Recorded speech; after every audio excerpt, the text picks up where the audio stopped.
It's been rough after we lost her a few weeks ago. It was a long battle, but eventually that cancer took her. I wish we never even got our hopes up about it, but what could we have done? The funeral service came and went, and yesterday me and my husband finally got home. We stayed the previous night in a hotel because the nearest funeral parlour was a 6 fucking hour drive. 6 fucking hours to say our final goodbyes to our only daughter. That's sick. My husband Jason had made some plans to go out drinking with some friends, which I really didn't blame him for. I would have gone with him, but I wasn't in the mood to talk to people right then. So we decided that later that night we'd go out to a nice restaurant and get a basket of my daughter's favourite onion rings in her memory. His friends came and picked him up around 3 in the afternoon, leaving me alone in the house. We had already packed our things and put them in storage, so I didn't really have anything that needed to be done. I resorted to changing in some PJs and taking a nap. I changed and lay down on the couch, seeing that The Price is Right was on. I changed the channel to that so I wouldn't have to fall asleep in silence. For the next hour I got a few phone calls, some from friends, some from my job. All of them are pretty much the same. We're sorry for your loss, if there's anything we can do, yada yada yada. I eventually put my ringer on silent and tried to fall asleep. I must have, because when I felt my phone go off, it was maybe 5:30. The phone said that the person calling was an unknown number, and for a moment I just thought it was a telemarketer. If it was, at least I could vent to them. I picked up the phone and answered the call. Hello? Hello, is this Rebecca Jones? Yes, it is. What you selling? The voice on the other end was gruff and snickered at me. Rebecca, is your daughter Valentina Jones?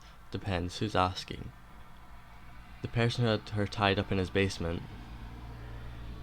Was this a sick joke? Was this guy playing with me right now? Are you fucking joking right now?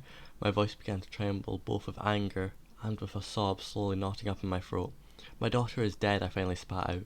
I sat up on the couch, my blanket falling to the ground. The voice on the other end was muffled for a bit. He was talking to someone. Rebecca, we have her. We had to put my daughter in the fucking ground yesterday, you fuck. I cut him off.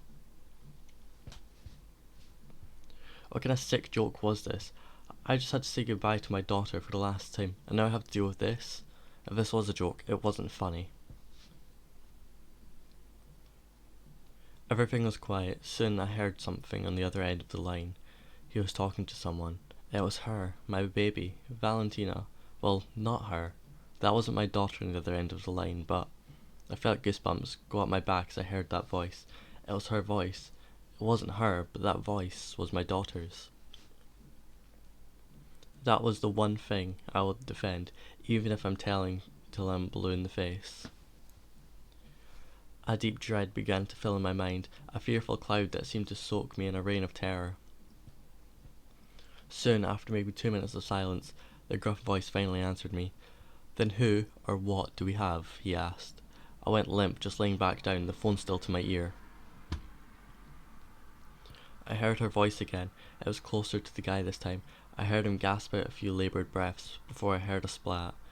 The line went off after that. I quickly redialed the number, desperate to hear what I knew I heard. I wanted to say just one thing to the thing that had my daughter's voice, to say goodbye like I never really got to. It rang for a bit before it was answered. Valentina, baby, is that you? I said almost pleadingly. I heard some breathing on the end of the line, along with some grunts. I couldn't make out what was said after that, but that voice was her. I never brought up that phone call with my husband, though I know I should have. After that call, I felt oddly at peace.